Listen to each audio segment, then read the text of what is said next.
Ladies and gentlemen, ladies and gentlemen, are you ready? Are you ready? Get ready, dog. Get ready. Thanks for joining us for another episode of the Rocket Networker. I always like to begin with a silly networking story. Today's story is about connecting with your siblings, friends, and classmates to develop your personal network. I'm grateful to have 3 siblings, my sister Marcia Hunt, and 2 brothers, Dr. Clint Longnecker and Dr. Paul Longnecker. Over the past 30 years, I've been intentional about connecting with their friends and colleagues across the United States and around the world. Their stories and success always amaze me. And that's where today's Rocket Networker guest comes in, Jack Kosakowski. Jack is the president and CEO of Junior Achievement USA. Jack is a high school and college classmate of my brother Clint at Toledo Central Catholic and the University of Toledo. Jack and I share a common bond through my brother and our love of the Fighting Irish and the Rocket Nation. Jack, thanks for making time in your busy schedule to join us on the Rocket Networker podcast. Rick, it's my pleasure, and I appreciate the invitation. First off, let's start off with where are you today? Where am I? That's a great question. I am currently, I now reside in the Denver area, a little town called Castle Rock. So we'll get into a little bit about Colorado then, I guess, in our conversation today. Yep, absolutely.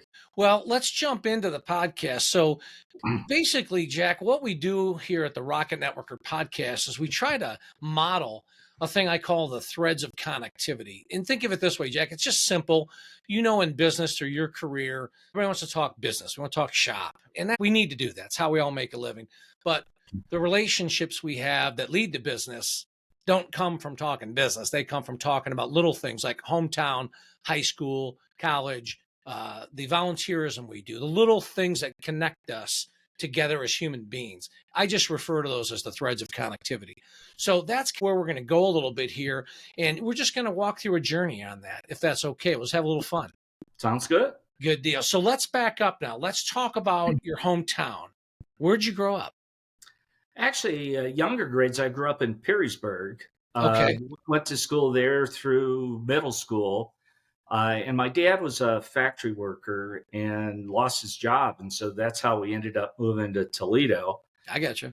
Spent time, food stamps, the whole thing. Mhm. And that's how I ended up getting at Central Catholic. In fact, where I lived was on Houseman Street, which was right behind. I used to be able to see the band practice all the time, the football team and all that stuff. Wow, that's interesting. So now let's talk a little bit further about that. You said your dad kind of worked in a factory in that. Were you the first in your family or first generation to go to college?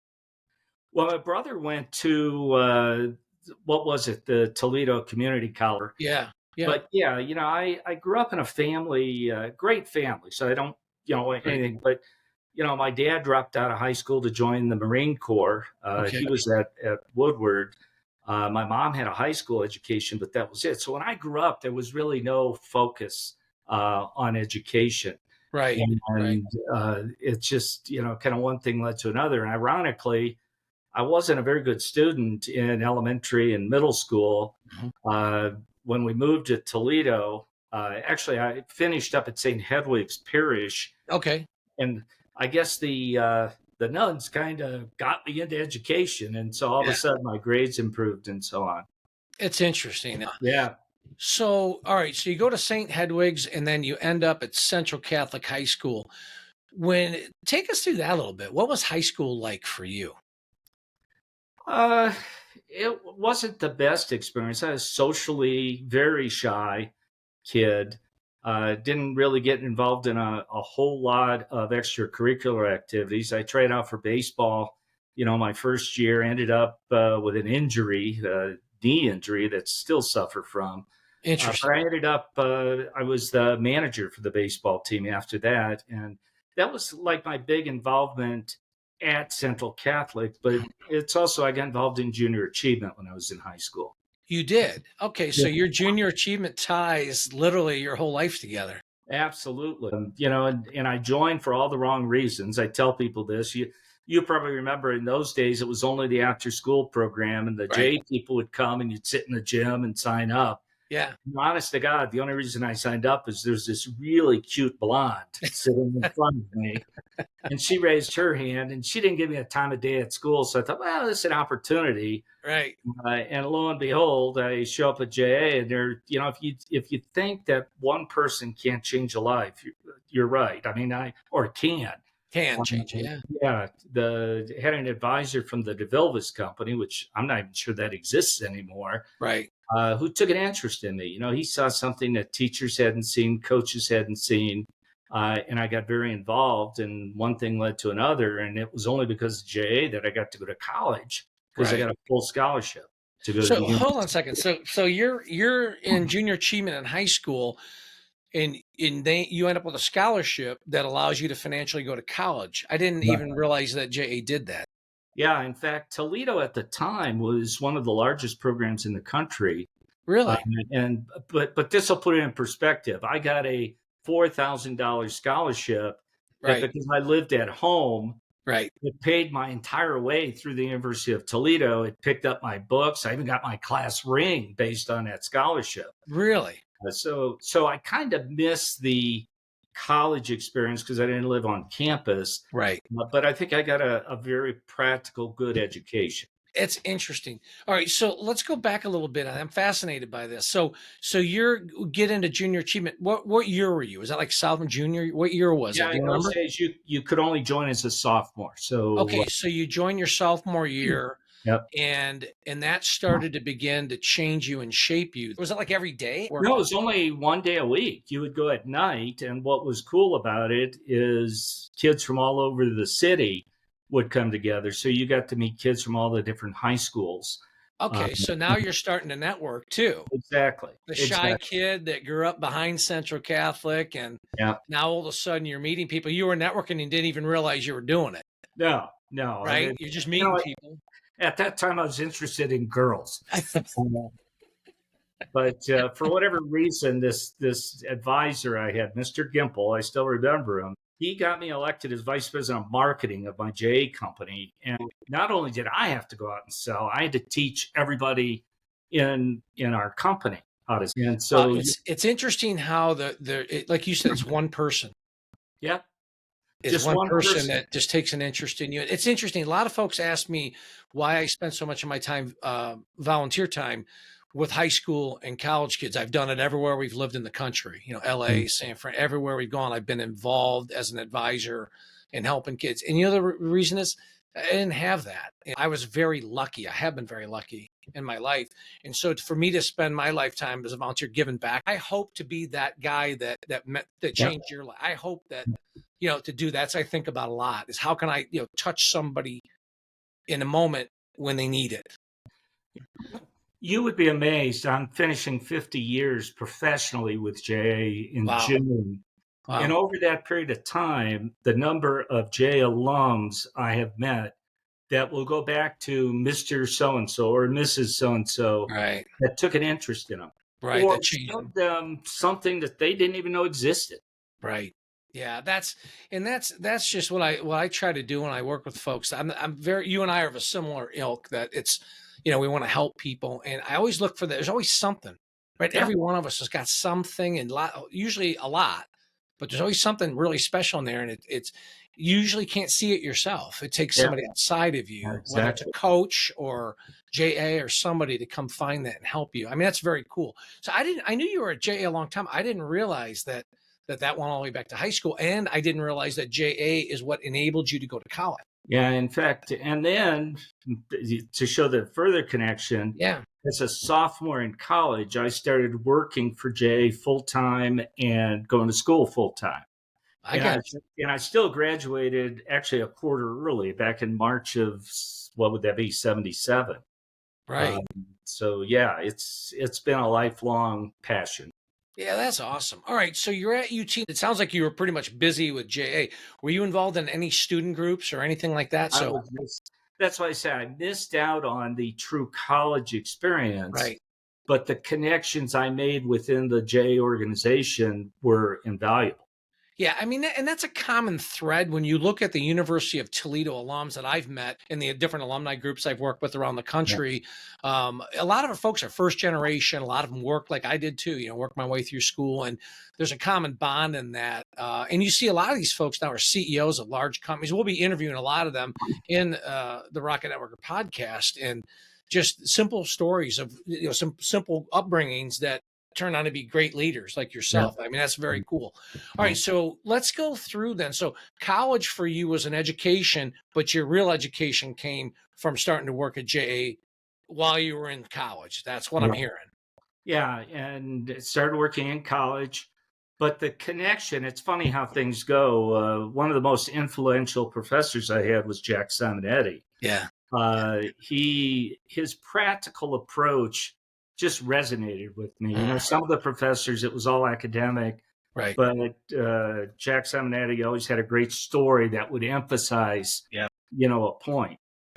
You make a good point, and a lot of folks in the Rocket Nation, especially in the College of Business, they know the name Jack Simonetti. And it's interesting. You obviously know my brother Clint because you went to school. That's how you and I know each other. Yeah. But what's interesting, a lot of people today that see the success that Clint has had, and they talk a lot about Clint Longnecker and all he did for the University of Toledo in his 42 years there, which was a lot. He helped a lot of people, gave a lot of himself to the institution. But it's interesting, what a lot of people don't know, except people in your age group that were at UT at the same time with Clint, they know that before Clint Longnecker, there was Jack Simonetti. And Clint carried on the tradition of Jack Simonetti. Yeah. So I think if Clint were on right now with us, he'd say, I was a lot of people to thank in my life, but Jack Simonetti was one of those key people. It sounds like you had that same experience. Exactly the same. Yeah. Well, hopefully at some point Jack might watch this, and it's always fun, I think, probably as a mentor and a teacher of his caliber to hear you say the things you've said about him. Great guy. You talk about connectivity. It goes even farther in that Jack eventually joined the JA board in Toledo. Oh, did he really? And I had an opening for a staff person, and he recommended one of his neighbors who ended up becoming my wife. So it's weird. It is very weird. So the Rocket Networker podcast audience, what they're thinking right now is, wait a minute. You're talking about meeting Jack Simonetti's neighbors and you married her, but what happened to the blonde that got you into JA? Whatever happened to her? She didn't get a day at JA either, so... All right, so we got all these threads now, getting you everything's swirling around your whole life in junior achievement. Very cool. All right, so let's go there for a little bit. When did you meet your wife? I mean, Jack introduced you, but was it while you were part-time in high school or college, or where did you meet her along the way? It was after I graduated, and she was pre-law, I think, at Bowling Green, actually. Okay. And ended up just wanting to get a job and work with kids. And, when you work the kind of hours that I was working, you don't meet a lot of people. You don't go to bars and that sort of stuff. Right. But what better way to meet somebody than, actually working with them? So you guys meet through work. So talk about that. Where were you working with JA then, out of college? Did you move? I was in Toledo. I didn't leave Toledo till 1988. Okay. So like 10 or 11 years after college you lived. I got you. Yeah. You got married then while you were still in Toledo? Yes. Where did she go to high school? Is she from Toledo too, your wife? She went to Ottawa Hill. Okay. All right. So now you guys get married. Now, did you have children? Yes. We have 4 children. And where did they come onto the scene here? While you were still in Toledo or after you moved? 2 By the of way, them. I hope your kids aren't watching it. Yeah, here. exactly. I'll edit it out if we get it wrong. Actually had the 3 boys while we were still in Toledo. Okay. And then my daughter was born when we were in Milwaukee. I got you. Okay. All right. So now you've got this family going, you're working together, you're living the American dream. What happens next? You just mentioned Milwaukee. So how did that happen? Like, what was Milwaukee about for you? Yeah, well, junior achievement is known as it's a federated structure. Okay. So there's a right now, for example, there's 102 offices around the country, and they're all separate employers, but it's networked. It's like a franchise, but It's like a franchise. Right, yeah, right. our lawyers don't want us to use that term, but Yeah, it's but yeah, it's similar. Yeah. yeah. So in my era, the way to get ahead was you moved. And Right. so I was very fortunate that the Milwaukee Open, which is actually the state of Wisconsin operation, Okay. and I was hired there in 1988. The CEO of Johnson Controls actually hired me Okay. to come in. It was a great operation, and I got the opportunity to kind of take it up to the next level. So now you're there, and it sounds like your daughter arrives now while you're there. Yep. So Yep. now you're working hard. You guys are living that dream with little children at home and trying to work and just live life. It's a tough time in life for all of us, right? When you're Yeah, it really is. I mean, I was very fortunate that Diane, my wife, was stay at home because, you know, in a nonprofit job, I'd be on the road at right, 7, 8 in the morning, wouldn't get home till 9 o'clock at night many right, times because of right. dinners and that sort of stuff. So now, how long did you stay up in Milwaukee? Stayed in Milwaukee from 88 until 2003. So 15 years or so. So your children went through grade school and into high school through there, and Yeah. gotcha. Now, where did you guys go from Milwaukee then? What was next? Well, in 2003, I had the opportunity to join our national organization that's based in Colorado Springs. Okay. And so I took a job as the chief operating officer for what at that time was Junior Achievement Inc. So now, so you moved into Colorado Springs then? Do you move the family Yeah. here? Yeah. I got it. Now, so were your kids in high school, college at that time? Where were they at? Do you remember kind of where they were? Yeah, it's a great question. Had one was went to the University of La Crosse, Okay. or Wisconsin La Crosse. Right. The other one was just leaving for college. He went to Cornell Engineering. Great school. And then my third son and my daughter ended up going into the public schools in Colorado Springs. I got you. Because one was in high school and one was in middle school at the time. So now you're working out there. You're like the COO. Now, what's your wife when you got out to Colorado Springs? The kids are getting older. Did she still with them at home while they were getting through high school and that, or did she begin to go back into the workforce, or how'd that work? Well, a little bit. She was quite a tennis player, and so she Okay. ended up coaching high school tennis in Colorado Springs. That's cool. And yeah, so it just worked out really well. So you're Colorado Springs. You're living the dream. The kids are coming out of high school into college. You're empty nesters. What happens from there? Now you're how did you go from COO to CEO? Like, when did that happen? How did Well, that? it's a great story. I moved to the National in 2003. In 2004, Junior Achievement Inc., which was the U.S. entity, merged with J International. And so all of a sudden, you know, this kid from Toledo that had been to Canada and Mexico Yeah. was then the chief operating officer for J Worldwide, a global organization in over 100 countries Wow. around the world. And so I was kind of thrust into this responsibility of bringing the different entities together. So from 2004 till about 2007, I visited 37 different As I countries. say, you were living out of a suitcase, huh? Yeah, yeah, bringing Jay together. But I mean, it was a fascinating Oh my experience. goodness. Just How culturally. how big? How many like people? I'm trying to think how to frame the question. Like, how many students? I guess is my question. Are there outside the U.S. Like around the world that are Well, involved in J? globally, there's over 10 million. The U.S. is still probably second largest. Europe has grown tremendously. Most of our growth is probably going to come in the Asia Pacific region, though. Interesting stuff. So you got thrust into that role. You seized the moment, like a good Toledoan would do, Yeah, like a good Central Catholic University of Toledo grad would do.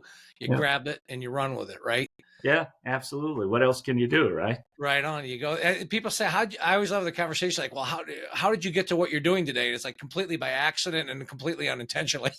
Yeah. If you don't want to answer this next question, don't. But I'm Okay. asking anyway because you traveled all over the world, all these different great countries.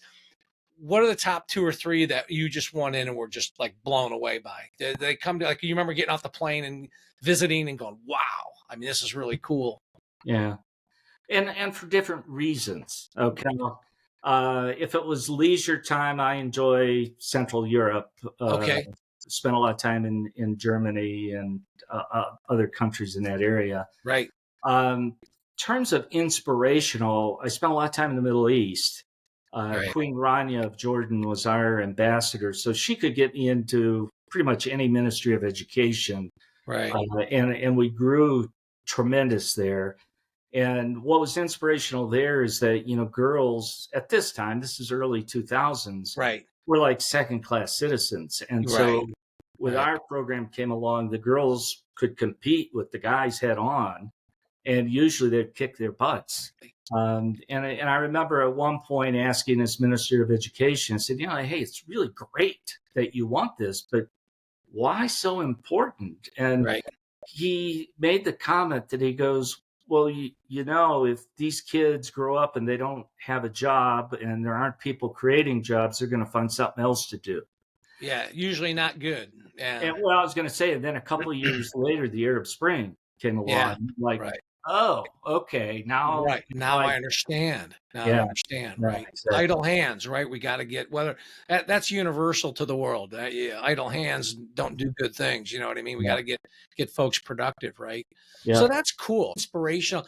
How about, I love the way you categorize that answer. Is there any other categories that pop in your mind of things that inspired you or that you saw that, you got your leisure time and you've got your inspirational time. Is there any other?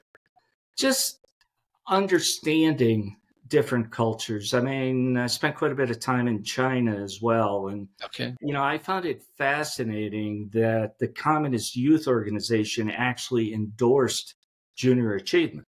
Okay. And I remember the president of Boeing China was ahead of it at the time. And, he was sharing this with me over dinner and my mouth must have dropped. Right. And, Yeah. You're like, what? and he said, well, what's wrong with that? And I said, well, and he goes, well, they're like the CYO in the United States. Right. Yeah. Right. Right. But, I was sitting in a middle school classroom. And at that level, we talked to kids about international business, international trade. And I had an interpreter in my ear. And at one point, all the kids started laughing and pointing fingers back towards me. And I said to this woman, I said, what's this all about? And she said they were talking about international trade. And they were talking about how China would trade manufactured goods to South America for foodstuffs. Right. And apparently one of the kids goes, oh, just like the United States trades weapons to the Middle East for oil. And originally, Yeah. well, okay, Hey, kids aren't dumb, right? Yeah. They read, they know what's going on. Yeah. That's interesting. Yeah. So, it's funny. I hadn't thought about junior achievement through that lens, but I mean, we talked a little bit about your experience with junior achievement networking and its impact on your life. But it's interesting as you travel the world, the number of professionals and high-level executives in every country of the world that you can gain access to them through helping kids. Right. They don't care about talking about jets from Boeing. How many conversations did you talk about jet engines with the guy from Boeing? Mm. I'm fascinated by that pathway that got the CEO of Boeing in that part of the world to come to you and work with you guys. Why did they do that? You know what I mean? People do it for a variety of reasons. Yeah. I think some of it is business focused. They realize that it's the pipeline, future employees, and getting it in there.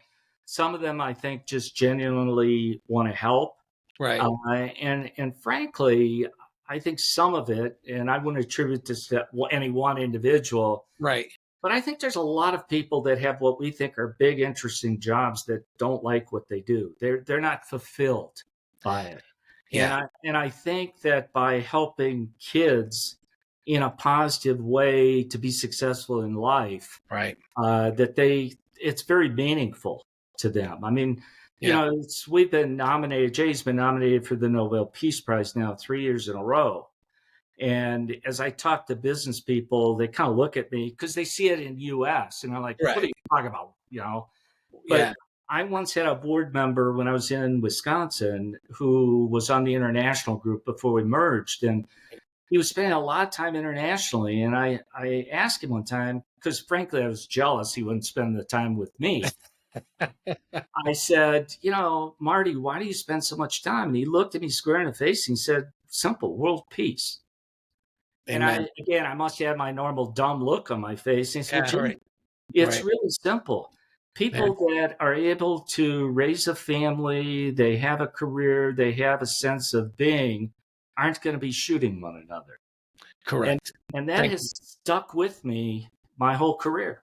I'm right with you. It's interesting when we talk about the threads of connectivity. The concept of that is people just don't want to get into all the work stuff. They have to talk about work 14 hours a day, Yeah. 7 days a week, and they don't get to talk about the fun things of helping some young kid make their way out of a poor economic situation or a family crisis or a mental health issue and all those things that go on. I mean, you want to see an executive and a millionaire smile like they've never smiled before. And Yeah. that's what it is. It's not talking about helping them count money. I mean, that's not what it's about. Well, and so for anybody watching this, I would encourage them, for whoever that person was in their life, Right. go back and let them know the impact they had. And, my personal example was this advisor that I told you saw something in me. Mr. Gimple was his Yeah. name, Jim Gimple. And I never took the time to go back and thank him and tell him the impact he had. Right. And on my 45th anniversary with JA, my staff found this guy. He was in a retirement community in Arizona, Really. and he was moved to tears beyond belief that, because Yeah. he was an engineer or a salesman, sales Right. engineering. Right.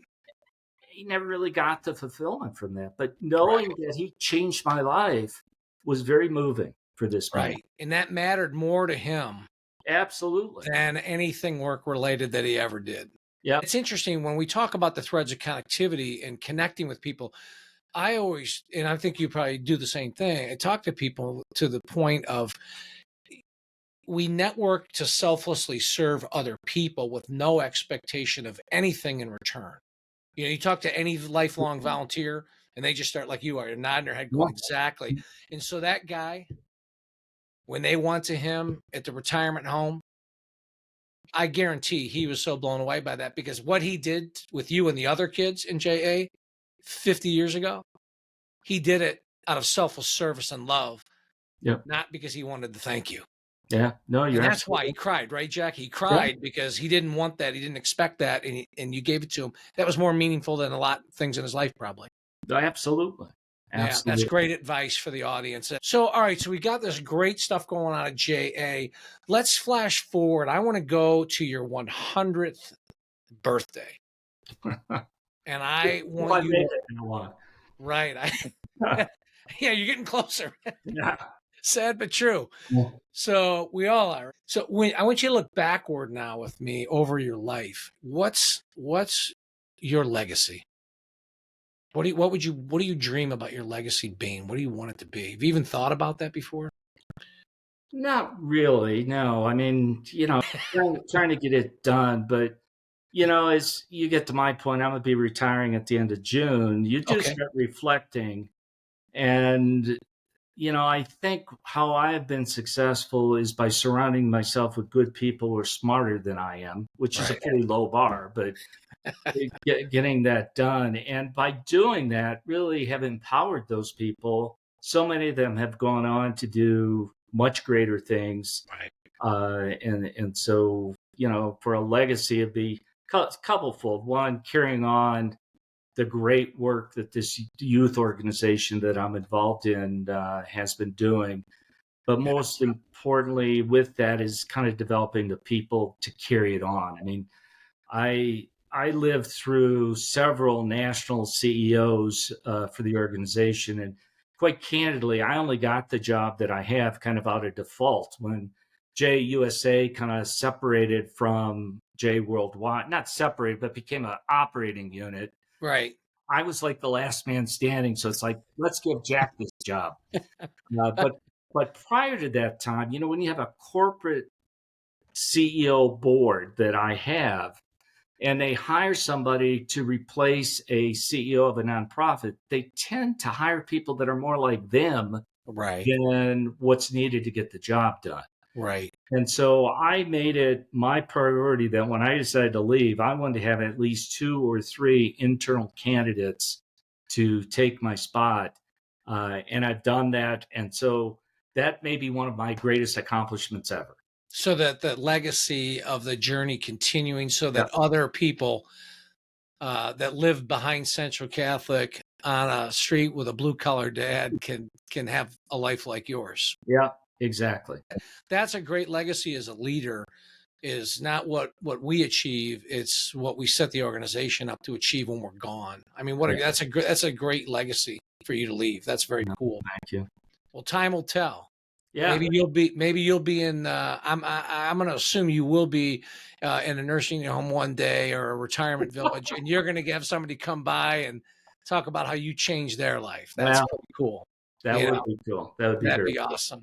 Yeah. So as we move toward wrapping up our conversation today, talk a little bit about a couple things. If you were to go back to a high school, which I think you probably do a lot of, if you go Yeah. back to a high school, what advice do you give a freshman, a young freshman coming into high school? If you could do it over, tell them, advice, what would you share with them?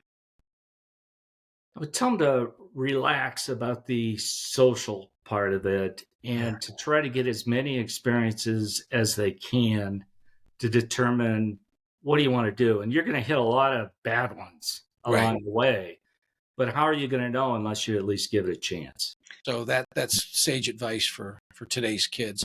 But what do you tell a freshman in college? Well, since I didn't really have a true college experience, that would be hard for me. Other than, I think connecting to the workforce is a key, and any experiences that they can get.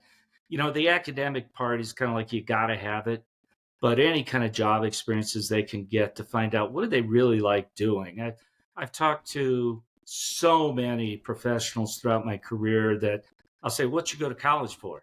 And their degree is nowhere connected to what they ended up doing because they didn't know. Right. And so they need to get those experiences up front. Right. That's great advice. Yeah, they got to get involved on campus and then get involved in the business of business, right? Yeah. Or whatever their profession Or is, whatever they're going to do. medical or military or whatever they're going to do. So Yeah. If that's you want to be great. a teacher, go get into a classroom. Exactly right. Well, I always like to end a little bit here by giving the guest an opportunity to. Is there any other thoughts or things that have come into your mind during the conversation that you think are things you'd like to share with the Rocket Network or audience? I think the biggest thing is with the background that I've come from, I never imagined that I would make it to what I'm doing today. And so, for any young people that are in college, don't let things that you think are holding you back, don't see them as negatives. Right. It's always a learning experience, and you just never know where you're going to end up. I mean, what's the old saying? Luck is when opportunity meets preparedness. Right. And that's been the story of my life. I've been lucky, but I kind of had that background that enabled me to take advantage of those opportunities. And that's great advice for students. That's also great advice for professionals of any age, because, we all run into roadblocks, whether you're 20, 30, 40, 50, you hit a roadblock and we just have to move forward. And the networking, the more we network in our lives and the more people we meet and bring into our lives, we're enriched by learning about their experience, but we also have relationships we can lean into when we hit the road bumps. So I think your advice is really good advice. It's advice for life. Can't give up. We got to keep fighting and moving forward no matter what. You know what I mean? Yeah. So, well, Jack, I could sit here and go on and on and on for hours and hours with you about your experience and the people you've met. I can't even imagine. Maybe we'll do another Rocket Networker podcast with you, and we'll just talk about the cool people you've met all over the world. I have some frightening stories too. So I bet you do too. I bet you got some airline stories too. Frightening stuff. Yeah. So I really appreciate you making time in your busy schedule. I'm just grateful for the friendship. And I'm grateful for you sharing your journey. Thank you. My pleasure. Thank you. So, and that's it for this episode of the Rocket Networker. And remember, at Rocket Networker, we believe that it's time to launch connections to ignite your success. And the key question is, are you ready? To schedule a Rocket Networker training program or keynote speech, go to rocketnetworker.com. It's time to launch connections to ignite your success. Are you ready?